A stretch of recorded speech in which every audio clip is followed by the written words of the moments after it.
长隆的魅珠举办百日宴后，虫洞终于忍不住晒娃了。同样是喜获今年唯一的熊猫宝宝，长隆自魅珠出生起就开始疯狂晒娃，每天恨不能更新800段视频，同时还大摆满月9百日宴与粉丝同乐。相较之下，虫洞就显得非常低调，从出生到现在只更新过3条视频。本以为要等其三妹满100天才能看到他，没想到虫洞悄咪咪憋了个大的，直接把90日龄的小家伙抱出来展出。一大早，虫洞奶爸天团就开始忙活起来，准备了粉色形象强鲜花宝座和粉白气球。看来其三妹的女孩身份已经实锤了。细心的馆长担心小家伙摔下来，还搬来了一座矮滑梯放在前面挡着。随后我们可爱的主角其三妹闪亮登场。别看小家伙比魅珠晚出生了10天，但体重很傲人，比对方重了300克。不得不说，虫洞养猪场果真名不虚传。因为其三妹是虫洞今年的独苗苗，馆长像抱珍宝一样把她抱到宝座上，小家伙浑身上下被舔得粉粉嫩嫩的，能看出好奇妈妈真的非常爱她。首次出外场还被这么多游客围观，其三妹一点都不怯场，做的板板正正，像个洋娃娃一样萌到姨姨的心里去了。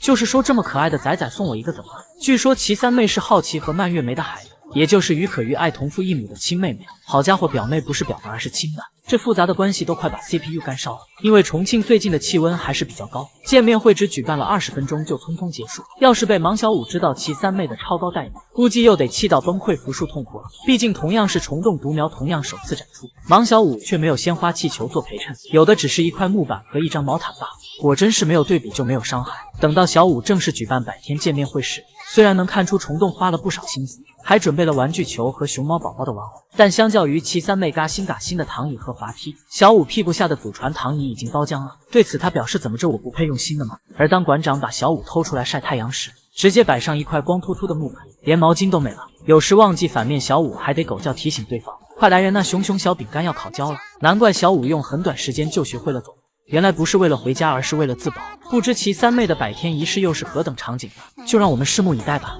眼前这只形状完美的妙脆角，就是光君大王辉宝的小短腿。要问光君大王的腿究竟有多短，他和姐姐小田瑞打架时，要跳起来才能勉强踢到对方的膝盖，而且对比姐妹俩的腿长，辉宝至少要比姐姐的腿短1/3。当姐妹俩站在一起喝盆盆奶时，瑞宝直接像小山似的耸立了起来，衬得一旁的辉宝矮胖的。明明姐妹俩玩的是同一辆跑车，瑞宝很轻松的就能把脚翘到前排座位上，而辉宝的小短腿绷得笔直才勉强够到。果真是没有对比就没有伤害。至于辉宝的腿为何会这么短，那绝对是爱女士的功劳。母女俩一模一样的短粗土豆腿，估计加起来就和福宝的腿一样长了。都知道场地内有一架儿童版独木桥，本意是给2个小家伙玩耍用的，谁料爱宝连续尝试好几次都没能成功，最后一个助跑才终于爬了上去。犄角旮旯里的辉宝看到后急忙追着爱宝跑，毕竟他用同样的姿势却仍上不去木桥，所以小家伙断定妈妈一定是有特别的技巧。虽然辉宝的底盘比姐姐矮了一截，但事实证明低也有低的好处。当辉宝和爱宝在独木桥上狭路相逢时，小光君一矮身子就能从妈妈身下钻过去，而瑞宝就需要被爱宝直接掀翻在地。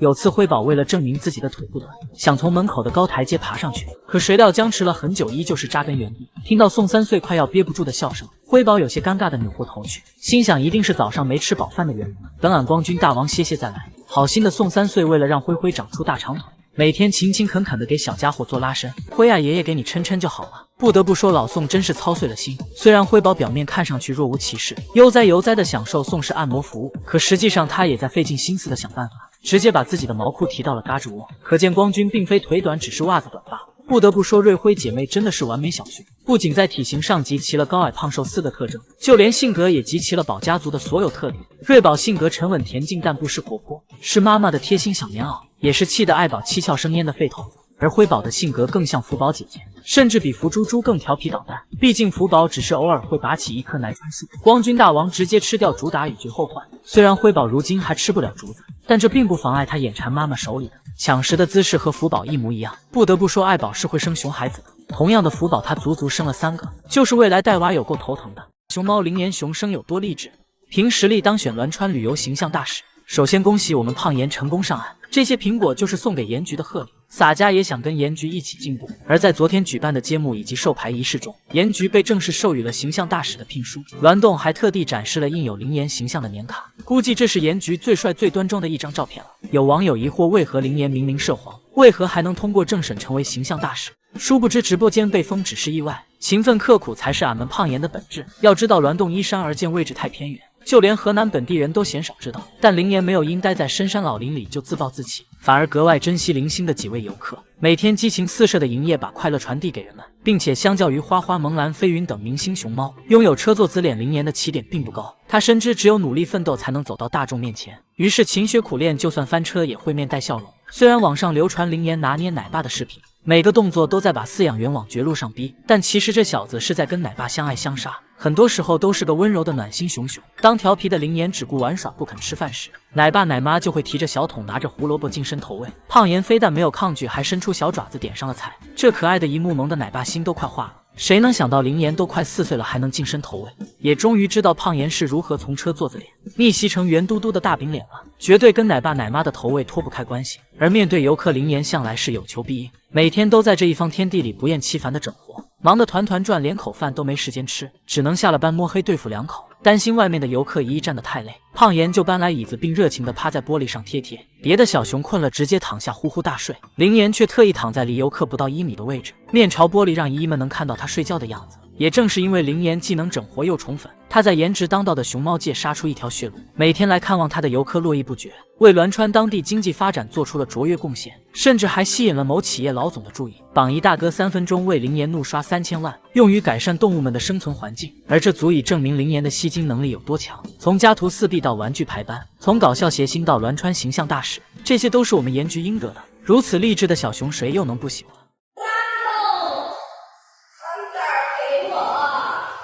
有一种感情叫江左梅梅和小丫头，这是小丫头生产前的画面，强烈的宫缩反应令她痛苦不堪，双手紧紧抱住美奶妈的胳膊寻求安慰。尽管待产母猫的攻击性非常强，但美奶妈却顾不上会被咬伤的风险，伸手去帮小丫头揉肚子缓解疼痛，而小丫头则是轻轻依偎在奶妈身旁，还时不时抬起头舔舔对方的胳膊。一人一熊的相互信任真的令人动容。经过数个小时的痛苦煎熬，小丫头顺利产下一对双胞胎幼崽。她小心翼翼地用手背把孩子揽进怀里，生怕不小心伤害到2个宝宝。因为熊猫妈妈很难同时照顾2只幼崽，再加上不清楚双胞胎的发育状况，奶妈特地端来盆盆奶转移小丫头的注意，奶爸则在一旁寻找时机偷娃。然而面对这平日不可多得的美味，小丫头不为所动，低头紧紧抱住怀里的幼崽，不耐烦了就举起手腕拒奶妈递来的盆盆奶，最后更是直接换了个姿势背对着饲养员。熊猫妈妈的母爱真的远超人类想象，不过小丫头对美奶妈却是完全信任，只要奶妈远远地喊上一句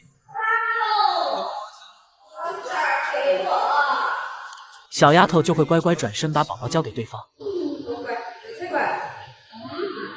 小丫头是美奶妈照顾的第一批熊猫，奶妈亲眼看着她长大，然后结婚生子，数年的陪伴是任何人都无法代替的。当初生产后的小丫头情绪有些低落，是美奶妈暖心的陪伴在她身边安慰她，并伸手帮忙拖着怀里正在吃奶的幼崽，让疲惫的小丫头靠在自己身上休息。美奶妈还会亲手剥好鲜嫩的竹笋，满眼心疼的一口一口喂给闺女吃。小丫头乖乖吃着，眼神始终粘在奶妈身上，这一刻真切感受到人与动物的双向奔赴。别的熊猫妈妈都是一娃换一个苹果，而在亲闺女小丫头这，美奶妈却能用1个苹果换来2只幼崽。转身离开的背影，骄傲的像只孔雀。其实小丫头很想说，奶妈不用这么费心，只要她想要自己就会乖乖送上。当初小丫头正在抱着小新睡觉，听到熟悉的脚步声和呼唤后，她立马乖乖抱起孩子送到奶妈面前，哄得美奶妈直夸自家闺女懂事。能看出在小丫头心里早已将美奶妈当成了自己的家人，而奶妈对她也是胜似亲生的牵挂和爱，可见真挚的感情从来都不分物种。